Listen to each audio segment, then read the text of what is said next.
You guys, howdy everyone. How you doing? How you doing? What's up everybody? What's popping up? What's popping? Unafanyako nini? What's keeping you busy? What's keeping you alive? Yes. Welcome to the Mjango series podcast. We are here to make and give you more reason for life. How are you handling this skyrocketing economy? The other time we talked about the shooting economy. The shooting economy. And we are wondering. Yes. So how are you handling it? Yes, by the way. That actually... Unajua history ya maisha kupanda hivi ime lead to some crazy hustles. There was no better way to pick up this topic, Jairus. Exactly. Very true. Very nice, by the way. Yes. And in fact, that time when we were having our video podcast, we talked about Dubai porta potty. Nakwambia ma-hustles watu wanafanya hapa kupata the fetish that people kwa Kiluya tunaita mangondo. The things that people do to get mangondo. Can I also tell you on my side? Chap content. By the time unamaliza kupronounce hiyo jina pesa imeisha.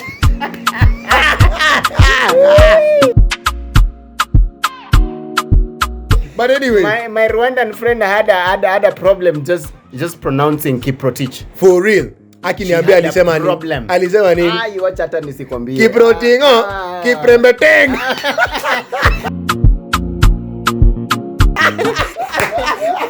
Otiamete na akiwa jamani ni masimu. Unajua ni Asolumpia, wewe cheka tu hapa. Otiamete, hiyo ni Asolumpia. Ni Asolumpia. Asoliasheng. Nice. You guys did a good number on us with the shembeteng mazee. Asanteni man. Man. So shembeteng na madembeteng. Hapana. Hii podcast utapiga peke yako sasa. Okay, fine. Utapiga nde God. So in other words, ladies and gentlemen, welcome to the Mjango series podcast. My name is Vic the Mjango. My name is Jairus the other Mjango.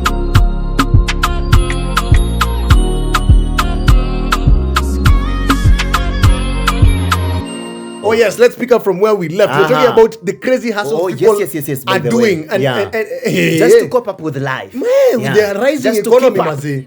Hey, Jairus. And by the way, so actually before we were recording this, we were about to talk about something and then I was like, let's stop and we continue with the podcast recording. Yes. I was talking about a friend of mine. She's called Brazilian.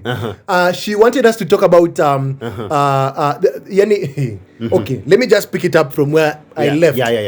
We were talking about crazy hustles. Na vile squeezy the extent to which mademu wanaenda na pia machali. Bana. It's working on both sides. Juu unasikia squeezy sim tu is available, Jairus. Simu tu squeezy inafanya kazi. Tulikuwa tumeiacha. Si ati tulikuwa tumeiacha. Do you know what we're talking about, Jairus? I know. Na sasa mbona unasema tulikuwa tumeiacha? Hatukuwa tunaitumia. Naongelelea line yenyewe. Naongelelea laini. But hiyo si mtu tunaongelelea, inashtua tu kusikia. Ishaanza kutumika. Ngoja, I'm confused. No, literally I was talking about the line. Simu nikisema tulikuwa tumeacha nayo. Okay. But sasa kuna simu tu nyingine imeingia hapa. Karibu uchome. But anyway, these days, you know, Jairus, while you're speaking, you are saying like the extent to which, you know, people would go even to clubs and bars just to get money, you know, the things that they do there. And I was like, Jairus, they don't need to go anywhere. Nowadays. Literally, these days, men hunt ladies wherever they are in their inboxes. For example, kama huyu ni dem, anauliza huyu dem, nipe numbers za mabeshti zako. Now this is what Brazilian was telling me to talk about because it happened to her. A classmate of ours gave out her number to a certain man who works somewhere in a certain bank, who is probably well off. He is not, apparently. Not probably, he is well off. And he's 33 years old. Preying on 19-year-old campus girls. He has a family. But of course, yes, he calls her. Okay. By then, or even if he doesn't, probably he's a baby daddy somewhere or something like that. Yeah. And these guys are actually preying on 19, 20-year-old campus chicks. He texts and he's like, hey, niaje, poa sana. And he has the audace, akona ile audace, ya go straight to the point, Jairus. Hakuna chati. Hakuna pleasantries. Pleasantries sangapi? Foreplay tutafanyia kwa hotel. Hapa kwa inbox tunaenda straight to the point. For real. And then he was like, yo, inakuaje? Mimi nadai hivi. Si to arrange a certain weekend. We do this. Friday, Saturday, Sunday. Yani anataka kuchapa back to back. Mambo na ati I am doing this sijui what bachelor nini. Saa ngapi? Hiyo hapana. Saa ngapi? We are wasting time. Ulimpea hiyo bachelor. We need to go to the next person. Tunaenda? Yes. Hey, and you see the chick was like, hey, Goja, send me your pic, I see you kwanza. But in my mind, I'm like, even why do you, if you're not into the sex itself, why even send a pic? But then later on, she explained and she was like, no, initially he had sent a pic, but then he had put the disappearing. Unajua vile unaweka disappearing, you can only view once. So she was like, she kept on insisting, send the pic again. Because she's like, she's trying to make the conversation and divert it from what he's actually talking about. But this guy is insisting, yo, me I want Gucci. Gucci iko ama haiko. And once she almost making it clear that haiko, and she was like, thanks yo, moving on to the next. And then this is exactly what he said. There are some girls out here who won't pass up opportunities like those. When you ambia Jairus, you're a fool. You're a fool. What? Wait, you're a fool. Goodness. And let me tell you, be sure. She also sent me a screenshot again showing me he had confirmed that he had found someone else. Where? Imagine. Where? So you can imagine. So we have totally thrown away morality. Let's not even talk about morality here. Hakuna. Endelea Jairus. Alikuwa ashapata mtu. That easy. Wewe niambie that easy. Goodness. Amepata mtu hivi rahisi. Unajua ataongwa Friday kwanza, wataenda kwa bar. Ataongwa Friday. Haki ya nani aongwe Friday yote mzuri. Ila ingine haja iona. Manyundo. Meta anasemanga manyundo. Usiende Saturday walale mchana yote. Waende out kidogo. Usiku tena manyundo. Sunday kanisa wewe uliwahubiria wakoke. Ndio zote zishalipwa. Hai. Ziko sawa. Uliongelea msalabani sasa wanatumia kugongana. Oh, I take that back. Sunday hakuna kanisa, anaonga tena. Apewe pesa zake, left. Yani that is what we are calling modern day prostitution, bro. Don't wait for them to line themselves up in River Road. By the way, wanakuwa River Road. Hata wanaongea Koinange. Me, I'm telling you, I've walked in Kanairo and I've seen. These things are in River Road, bro. Yes. They stand there lining up. Yani hakuna kitu River Road haitoi. And actually told the Jairus, hii ID yenye student ID wanataka Sakaja atoe. Jikate teketeke. Anaenda tu River Road. Atengenezewe pale. Oya, anzeni kucheza hivyo. Anzeni kuwasha machines. But you see now the problem is, hadi booklet ya graduation anatoa. Anatoa hapo River Road. Ana print buda. Alafu anaandika answers. You nini gani? Teke. Alafu andika answers wa mark. Iko nini? But you see now the problem is would be his picture. You know sasa anakaa mzae sahi. Sasa hapo labda wapige Photoshop wakae nikaa na miaka 20. Akae kama wewe Jairus. Amuoshe. Kali. Peleke Jairus. Modern day prostitution. Yeah. So there's this story, by the way. There's this story. Okay, so I'm going to read the story and then we get into it, right? Yeah. Now, Umsa anasema hivi. Ati I have a boyfriend, I love him so much that na anasema ako Kenya, okay? And then anasema his whole family knows the lady, the family what the guy wanajua the lady. They are also Christians, okay? Alafu anasema on a particular Christmas the guy alimuintroduce to the family, okay? Yeah. And then anasema the family, the guy is very serious, by the way. So in short, this is a relationship that is working. Yes. Wakiwa hapa Kenya. Yeah, it is working. Wow. Yeah. Beautiful. So umse ameintroduce dem kwa family. Wonderful. Na dem amesema family ni poa, they are prayerful, they are very good, okay? Wow. And the guy loves him very, very much, okay? And you can imagine, like, that is very significant to a man. When he introduces you to his family. Oh, wow. Man, that man is willing to take it to the end. It is something that you ladies really die for. Hey, man. You're not taking me to your parents. Introduce me, yeah. You can now imagine the guy has done all that. Okay? Wonderful. Now, there is something very interesting on the other end. So on the other end, there is this millionaire family from family friend son ako UG and no sorry ako United States, sorry. US. Ako US. Kama ile dubia yangu. United Ghetto. Ile dubia yangu ya UAE. Dubia. Bala Dubai.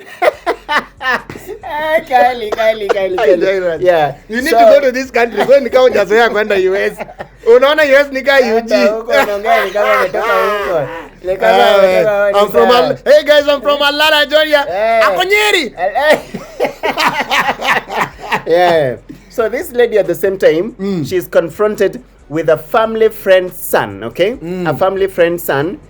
Wenye family, wow, the family of this guy are millionaires and they live in the States, okay? So, wako US? Yes. Now, this is another guy? Yes. In the US? Guy. Yes. And he's a millionaire? Yeah. Do we know he's a millionaire?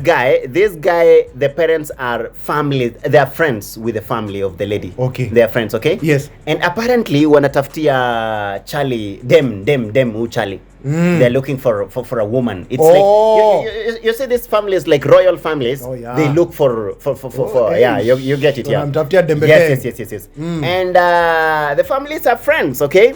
And they're like, this one will work very well. Nice. Yes. And they're asking the lady, Inakuaje? Yes, inakuaje. How will it be? We just need you. Nice. You're our password. For a millionaire, Jairus. Yes. Wow, man. And the lady is asking, what do I do now? What do I do? So on one end, what do I do? She has her man, yes, whom she has been with for some time now. Yes, and very good. Very well. The family is good. Prayerful, in wonderful. fact, the family love her so much after she was introduced. Let me tell you. Yes. When the family of your man really loves you, please don't be stupid about it. If they really love you, don't be stupid about it. I want to read one comment by one person here. Hey. Okay? In reaction to the story. Surprise me. Ati unasikia millionaire na bado unafikiria pesa kwanza, mapenzi tuta hadi goodness, you can just imagine that, you tell me. Ati mapenzi tutabaya nini? Manyundo hadi this is manyundo hadi mapenzi ipatikane. Bora tu tunakalia millions. Na kama manyundo haziko poa Jairus. Unajua manyundo labda ni short. Do you even know why wanatafutia huyu jamaa? Hey, that is the question you should be asking yourself. Maybe he's a millionaire. Lakini all 18 plus anatafutiwa. There has to be a problem. Lazima iwe na shida. There has to be a problem. Nyundo bwana igongi. Another very interesting reaction. Ati abaki na boyfriend wake alafu anipee huyo millionaire, mi nishampenda. Listen to that. Uni dem. Anasema wewe baki na mtu wako. Nisikomia millionaire. The way you're just saying the other guy alikuwa anauliza tu namba. Anapewa manamba. Wewe ukikataa zikate. Look at the way modern ladies are willing to take up this opportunity. Yeah. This lady has seen an opportunity. Look at that. This one is in a dilemma. This other lady sees an opportunity to millionaire. Nipe your number. Interestingly, by the way, something like 10 to 20 years or even just 10 years after the marriage, if you go to this millionaire person, we are having another story of the lady Tena lamenting of how she's having a terrible life. Interestingly, it happens. Yeah. Walikuwa naitwa ati I'm married to this millionaire. Blah blah blah blah blah blah. Lakini nyundo apewi vizuri. Analia. So you tell me, listen to that. We used to have kidagaa kinamwozea mwalimu Majisifu na bibi yake Dora. Yeah. So you see, by the way, it goes back to what we discussed sometimes back. You remember tukiongelelea relationship 101? Yeah. And there's a time I was asking our audience, what exactly do you want? True. Yeah. Unaona, yeah? What exactly do you want? Because here the lady is confronted with an issue of decision making. Yeah. And you see, by the way, I think we need to make something very clear here.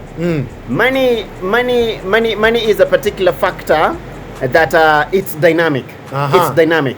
Your boyfriend may not have the money right now. 2 or 3 years down the line, he may have the money. He has more money than the very millionaire you're describing right now. Just listen. Yeah. So you see, by the way, this narrows down to you as a lady.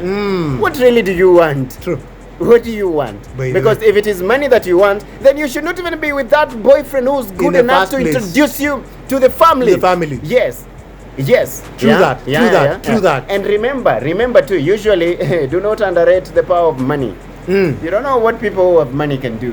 By the way, they do not give. You have seen what people do in Dubai. Where? These people have money. Where? But the excess they go to stoop down on you. What makes you think that you're the first lady they're asking to go and marry that guy? What makes you think so? By the way, do you think there are no ladies in the States? Really? But you see, Jairus, if you're a Kenyan and you're in the States, many times you want to still marry a lady. As you go through. Go down. Watu huko wanakula ngumu. You don't say. Wanakula ngumu. Well, I'm not sure kama nitakula ngumu. Nasikia kupigiwa test. Wanakatia watoto wakiwa huko majuu, wanakatia wa Kenya sasa. Wanarusha mistari. Ni ma long distance to do me do you. Juni kumoto. Wazungu. I make. But actually, you see, this thing is also eating my mind in the sense that at this age, 21st century, really, I would expect a man to approach a lady and do the thing for Which yourself. Thing, Jairus? Yeah? Which thing? Unajua, these days you have to really. There are so many things. There are so many things, bro. I mean, jitete. Okay. Yeah, jitete. Yeah. Oh, hii mambo ya kuletea bibi bana. Gone are the days. It's an old school thing, yeah. Nice. It's an old school thing, by the way. Yeah. Ni kitu ya kitambo sana bana. But you see, by the way, what you said is true. Yeah. If this millionaire anatafutiwa bibi, ask yourself why. Maybe there's so many questions hanging up. Because by the way, Jairus, there's so many questions hanging. Yeah. Come to think of it, and I'm sorry, a friend of mine, Peshi, Peshi is a very big fan of our podcast. All right, and then she was like, alinitumia mimi akiniambia like mimi siku hizi siongeleange issues zangu kwa wase, unaweza pata story yako kwa podcast. There's another friend of ours, Grace Apuch. Aliposta akasema usiambie watu. Utasema ati utasikia kwanza vile anaanza. There's this friend of mine. Exactly. And that is exactly the way we started this podcast. Nikamwambia siwezi, walai siwezi. So unfortunately, then ikabidi nimeadmit na by then ukweli. So even I'm about to say there's this friend of mine who once dated a rich guy. Allow me to talk about it, my dear. Once dated a rich guy. Na alikuwa US, by the way. Actually, he's a son of a governor. My goodness. Okay. My goodness. Okay. Mse anasoma Texas hapo fiti. Anasoma Texas fiti. Hasa kona mangondo mbaya, bro. Mbaya sana. And so they started, online wakidate, long distance. And then you see now the problem here is we'd wait for like something like 6 months or even a year for you to see each other. Okay, that point aside, when he finally came and then they were hanging out, I am telling you, that guy was boring as fast. Umse anabo. Akianani Jairus. Vibe hakuna. Mistari hakuna. Hakuna. Sasa ni nini anajua? Umse. Mkishaona manyundo anaenda anacheza PS. No, surely. For real. There's no attachment at all. Hakuna shit. And you know manyundo zinagonganga mzuri when there is attachment. So you can imagine udem alikuwa anasikia aje. It's very, very important. Psychological connection is very, very important. Yeah. So you can imagine this guy might actually be a millionaire. So you young lady whom we are actually addressing today, you're in that dilemma. We are telling you for sure, make a choice. This reminds me something again. Yeah. There's a particular topic or subject in high school or just in life they call life skills. Oh yes. Life skills. Oh yes. One of it is decision making. The other one is critical thinking. Because now this lady requires critical approach of thinking. Hafikiri critically. Because this is a very dilemmical situation. Okay?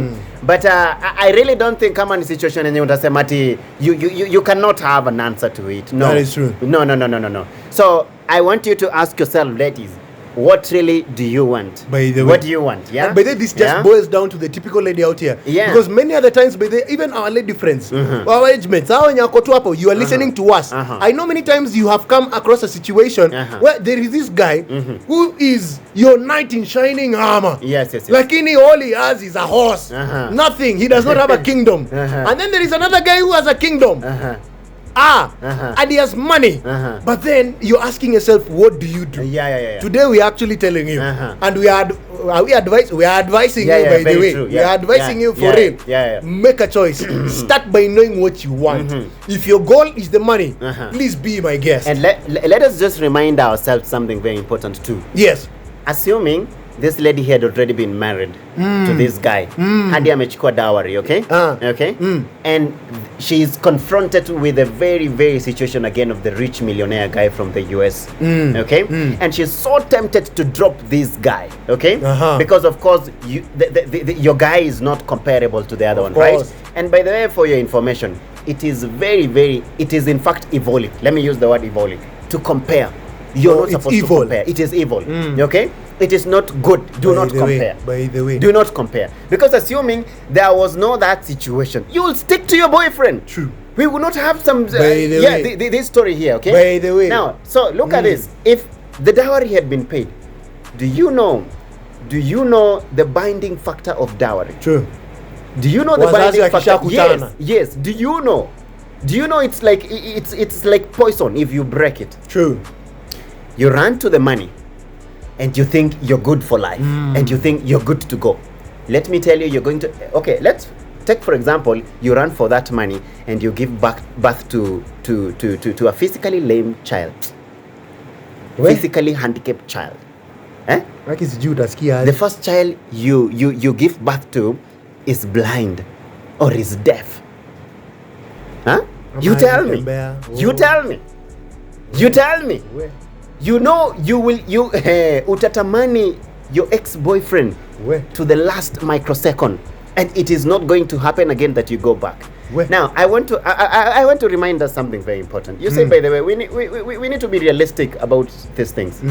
Love is not about money alone. That is true. Kila wakati, we are not disputing money. Money is good. We can never dispute it. True. But it is not everything that you need. By the way. It is not everything that you need. True. You need more than money. Yes. And sometimes, I'm sure this boyfriend of yours who has been courteous enough to introduce you to your parents, to his parents, may have good money enough to take care of you. Okay?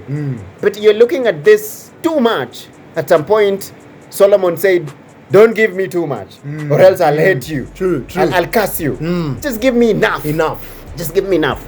I'm assuming your current boyfriend who has introduced you to your parents and really loves you so much has enough for you. Surely he has. Now that we have a comparison, you are beginning to see flaws. Enough. True. That is why I'm telling you, you should learn never to compare yourselves. True. You should never. It is not a good idea. And in fact, the very fact that you're having this dilemma, you already have a problem for comparing, for actually thinking about it. Do not compare. Wow. Do not compare. I like that. Because let me tell you, if you look at this person, if you look at your partner, the way you met him, or the way you met her, and the way you've developed bonds with him or with her, that is the way to go. That is the way to go. And money is not fixed to particular people. That's something else we're forgetting. It is not fixed to particular people. Today you have it, tomorrow I have it. Okay? And tomorrow you don't, and I have it. Okay? Interestingly, by the way, it is not surprising that maybe 10 years down the line, with your good boyfriend, Muneza make it. The very millionaire will be asking for a loan from you. Life can happen. Life will happen. People drop from millions to zero. True. I'm telling you. So I want you to think about the facts of money. That money is not fixed on particular people. True. There is a particular statement I had from Miles Monroe, and he said, no money has flown out of us. This world. It is just around. So just look for it. Look for it. True. Nice insights, Jairus. But that's very important. And please, if you're having this dilemma, and you see now, I think, Jairus, we are talking to our lady friends, our age mates, because certainly we have seen the way money imewachanganya, imewaconfuse. Wakisikia kuna jamaa fulani anadish out pesa na nunua tei, you can imagine, enyo anaenda. And please, feminists, allow us to say these things because they're actually happening. So wanakimbilia. Yes. Wanakimbilia crate za Jack Daniels. Akia nani? I'm actually from seeing a meme. Udema anaambia waiter, fanya hivi. Unaona ile chupa ya Jack Daniels yenye iko empty? Enda uniwekee Hunters ndani. Hunters is cheaper for those who partake. For those who are shabiki. But na brand nyingine. Lakini sasa iweke ndani ya Jack Daniels. Unaona vile Jack Daniels is expensive Buddha. Whiskey Buddha. Don't ask me how I know these things. Nitaitisha photo sahi na mimi. Ile bili ya Jack Daniels, pelekea ule sponyo amekaa pale. Fanya hivyo vile tulifanya last time. So you can imagine this is how they make money. I know. Mademu amejanjaruka huku nje. We thank you and appreciate you for entrepreneurial skills. But what are these entrepreneurial skills you're doing yenyewe? Taking you too. Ona tu vile zimekufanya mazee. So we actually telling you from today, tafadhali tukue too conscious of the things that are basic in life, that are important for a good living. And money, although it is good, it is not the end game. Yeah. It's not the end game. I want you to imagine a very sick person who's at the point of death. By the way. And very, very wealthy. Do you know what that person anaomba? Wow. Just health. Not money, just health. I'm telling you. Wow. So you say, by the way, I think we have disillusioned ourselves with money. We really need to go back and define money. We need to go back and define money. That is true. We are actually getting it wrong across the board because we think it is about money alone. It is not about money. And you see, I think actually, Jairus, this is what we should be telling young people out here. Now, this cuts across both men and women. I want you to know one thing. If your mind is focused on money, I want you to start knowing from today, you're very short-sighted. By the way, because unaona hiyo pesa yenye unakimbilia pale ati kale ka 1000 juu ya Jack Daniels yenye umepiga deal na waiter, that is being short-sighted. Yes. Yeah, and from today start knowing you're short-sighted. And come on, how long can you live with that? Imagine. How long can you live with that? Imagine. That is being short-sighted. How many masponyo can you play the game to? Imagine. I mean, you'd rather sit down, and let me tell you, there are entrepreneurial ladies out here who are doing legit business, and they are making wonderful money. For example, opening a small boutique, and reselling clothes and making good money. Kuna madem hapa Lurambi wanauza smoky na mayai bana. Big up to you, man. Chopping skuma, chopping vegetables, having groceries, and they are making good money. They are making good legit money. Big up to you. Yes. Uphold your dignity. Yeah. Upeleke mbali.